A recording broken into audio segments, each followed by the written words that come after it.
2014 সালে হয়েছিল বিনা ভোট, 2018 সালে হয়েছিল রাতের ভোট, 2024 সালে আমরা দেখেছিলাম ডামি ভোট।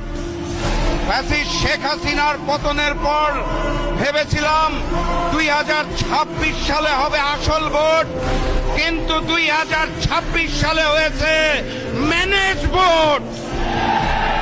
লন্ডন থেকে ওই মুফতি সাহেব এসে জনগণের সমর্থন আদায় করতে না পেরে প্রশাসনকে ম্যানেজ করে, ডিপ স্টেটকে ম্যানেজ করে, কমিশনকে ম্যানেজ করে, সরকারকে ম্যানেজ করে ম্যানেজ ভোট আয়োজন করেছে।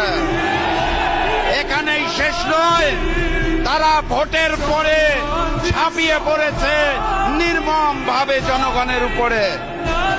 2018 সালে ধানের শীষে ভোট দেওয়ার জন্য যেভাবে করে গণধর্ষণ হয়েছিল, 2026 সালে এসে ধানের শীষে ভোট না দেওয়ার কারণে গণধর্ষণ আমরা দেখতে পেয়েছি। মজলুম যখন জালিম হয়ে যায় তখন আল্লাহর আরশ কেঁপে ওঠে। আমি লন্ডনের মুফতি আর নতুন জালেমকে বলতে চাই, মজলুমরা হারতে জানে না, মজলুমরা কাঁদতে জানে না, মজলুমরা থামতে জানে না। আমরাও থামবো না ইনশাআল্লাহ। বিজয়ের পথে যাত্রা শুরু, জীবন অথবা মৃত্যু। আসসালামু আলাইকুম।